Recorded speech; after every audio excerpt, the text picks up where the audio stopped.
The 48 Laws of Power by Robert Greene. Law 7. Get others to do the work for you, but always take the credit. Judgment. Use the wisdom, knowledge, and legwork of other people to further your own cause. Not only will such assistance save you valuable time and energy, it will give you a godlike aura of efficiency and speed. In the end, your helpers will be forgotten and you will be remembered. Never do yourself what others can do for you. Transgression and observance of the law. In 1883, a young Serbian scientist named Nikola Tesla was working for the European division of the Continental Edison Company. He was a brilliant inventor, and Charles Batchelor, a plant manager and a personal friend of Thomas Edison, persuaded him he should seek his fortune in America, giving him a letter of introduction to Edison himself. So began a life of woe and tribulation that lasted until Tesla's death. When Tesla met Edison in New York, the famous inventor hired him on the spot. Tesla worked 18-hour days finding ways to improve the primitive Edison dynamos. Finally, he offered to redesign them completely. To Edison, this seemed like a monumental task that could last years without paying off, but he told Tesla, "There's $50,000 in it for you, if you can do it." Tesla labored day and night on the project, and after only a year, he produced a greatly improved version of the dynamo, complete with automatic controls. He went to Edison to break the good news and receive his $50,000. Edison was pleased with the improvement, for which he and his company would take credit. But when it came to the issue of the money, he told the young Serb, "Tesla, you don't understand our American humor," and offered a small raise instead. Tesla's obsession was to create an alternating current system, AC, of electricity. Edison believed in the direct current system, DC, and not only refused to support Tesla's research, but later did all he could to sabotage him. Tesla turned to the great Pittsburgh magnate, George Westinghouse, who had started his own electricity company. Westinghouse completely funded Tesla's research and offered him a generous royalty agreement on future profits. The AC system Tesla developed is still the standard today, but after patents were filed in his name, other scientists came forward to take credit for the invention, claiming that they had laid the groundwork for him. His name was lost in the shuffle, and the public came to associate the invention with Westinghouse himself. A year later, Westinghouse was caught in a takeover bid from J. Pierpont Morgan, who made him rescind the generous royalty contract he had signed with Tesla. Westinghouse explained to the scientists that his company would not survive if it had to pay him his full royalties. He persuaded Tesla to accept a buyout of his patents for $216,000, a large sum, no doubt, but far less than the $12 million they were worth at the time. The financiers had divested Tesla of the riches, the patents, and essentially the credit for the greatest invention of his career. The name of Guglielmo Marconi is forever linked with the invention of the radio. But few know that in producing his invention, he broadcast a signal across the English Channel in 1899. Marconi made use of a patent Tesla had filed in 1897, and that his work depended on Tesla's research. Once again, Tesla received no money and no credit. Tesla invented an induction motor as well as the AC power system, and he is the real father of radio, yet none of these discoveries bear his name.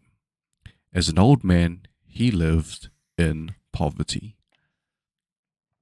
In 1917, during his later impoverished years, Tesla was told he was to receive the Edison Medal of the American Institute of Electrical Engineers.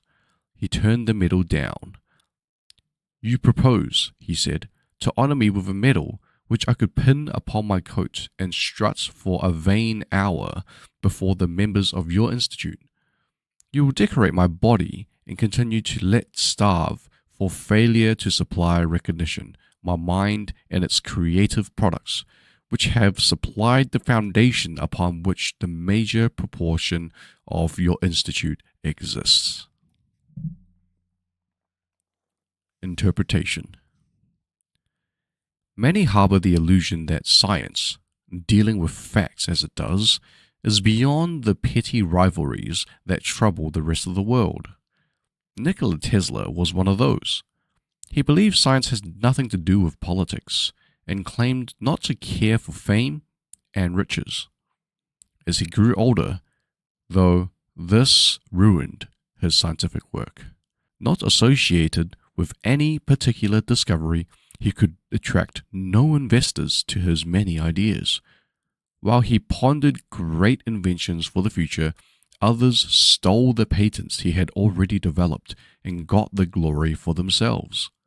He wanted to do everything on his own, but merely exhausted and impoverished himself in the process. Edison was Tesla's polar opposite.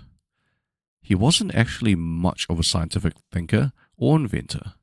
He once said that he had no need to be a mathematician because he could always hire one. That was Edison's main method. He was really a businessman and publicist, spotting the trends and the opportunities that were out there, then hiring the best in the field to do the work for him. If he had to, he would steal from his competitors. Yet, his name is much better known than Tesla's and is associated with more inventions. The lesson is twofold. First, the credit for an invention or creation is as important, if not more important, than the invention itself. You must secure the credit for yourself and keep others from stealing it away, or from piggybacking on your hard work. To accomplish this, you must always be vigilant and ruthless, keeping your creation quiet until you can be sure there are no vultures circling overhead. Second, learn to take advantage of other people's work to further your own cause. Time is precious and life is short. If you try to do it all on your own, you run yourself ragged, waste energy, and burn yourself out. It is far better to conserve your forces, pounce on the work others have done, and find a way to make it your own. Keys to power. The world of power has the dynamics of a jungle. There are those who live by hunting and killing, and there are also vast numbers of creatures, hyenas, vultures, who live off the hunting of others. The latter, less imaginative types are often incapable of doing the work that is essential for the creation of power. They understand early on, though, that if they wait long enough, they can always find another animal to do the work for them. Do not be naive. At this very moment, while you are slaving away on some project, there are vultures circling above, trying to figure out a way to survive and even thrive off your creativity. It is useless to complain about this or to wear yourself ragged with bitterness as Tesla did. Better to protect yourself and join the game. Once you have established a power base, become a vulture yourself and save yourself a lot of time and energy. Of the two poles of this game, one can be illustrated by the example of the explorer Vasco Núñez de Balboa. Balboa had an obsession, the discovery of El Dorado. a legendary city of vast riches. In the early 16th century, after countless hardships and brushes with death, he found evidence of a great and wealthy empire to the south of Mexico in present-day Peru. By conquering this empire, the Incan, and seizing its gold, he would make himself the next Cortes. The problem was that even as he made this discovery, word of it spread among hundreds of other conquistadors. He did not understand that half the game was keeping it quiet and carefully watching those around him. A few years after he discovered the location of the Incan Empire, a soldier in his own army, Francisco Pizarro, helped to get him beheaded for treason. Pizarro went on to take what Balboa had spent so many years trying to find. The other pole was that of the artist Peter Paul Rubens, who, late in his career, found himself deluged with requests for paintings. He created a system. In his large studio, he employed dozens of outstanding painters, one specializing in robes, another specializing in backgrounds, and so on. He created a vast production line in which a large number of canvases would be worked on at the same time. When an important client visited the studio, Rubin would shoo his hired painters out for the day. While the client watched from a balcony, Rubens would work at an incredible pace with unbelievable energy. The client would leave in awe of this prodigious man who could paint so many masterpieces in so short a time. This is the essence of the law. Learn to get others to do the work for you, while you take the credit, and you appear to be of godlike strength and power. If you think it's important to do all the work yourself, you will never get far, and you will suffer the fate of the Balboas and the Teslas of the world. Find people with the skills and creativity you lack. Either hire them while putting your own name on top of theirs, or find a way to take their work and make it your own. Their creativity thus becomes yours, and you seem a genius to the world. There is another application of this law that does not require the parasitic use of your contemporaries' labor. Use the past, a vast storehouse of knowledge and wisdom. Isaac Newton called this standing on the shoulders of giants. He meant that in making his discoveries, he had built on the achievements of others. A great part of his aura of genius, he knew, was attributable to his shrewd ability to make the most of the insights of ancient, medieval, and Renaissance scientists. Shakespeare borrowed plots, characterizations, and even dialogue from Plutarch, among other writers, for he knew that nobody surpassed Plutarch in the writing of subtle psychology and witty quotes. How many later writers, in their turn, borrowed from, plagiarized Shakespeare? We all know how few of today's politicians write their own speeches. Their own words would not win them a single vote. Their eloquence and wit, whatever there is of it, they owe to a speech writer. Other people do the work, they take the credit. The upside of this is that it is a kind of power that is available to everyone. Learn to use the knowledge of the past and you will look like a genius, even when you are really just a clever borrower.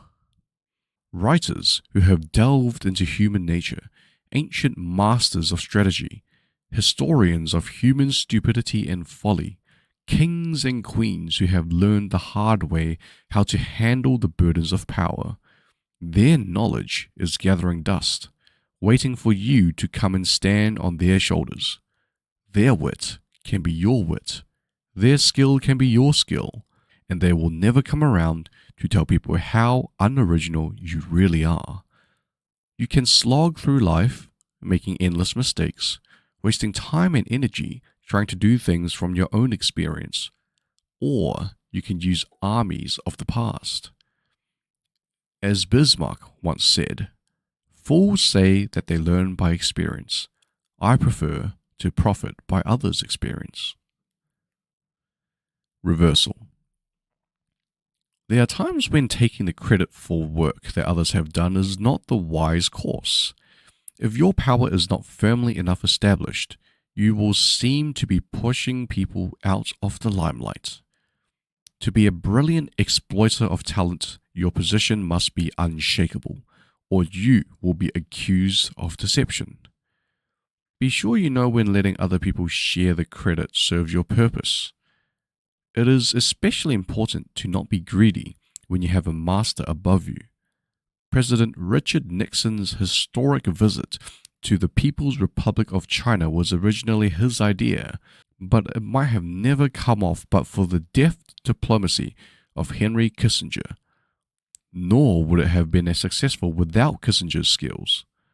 Still, when the time came to take credit, Kissinger adroitly let Nixon take the lion's share. Knowing that the truth would come out later, he was careful not to jeopardize his standing in the short term by hogging the limelight. Kissinger played the game expertly. He took credit for the work of those below him, while graciously giving credit for his own labors to those above. That is the way to play the game.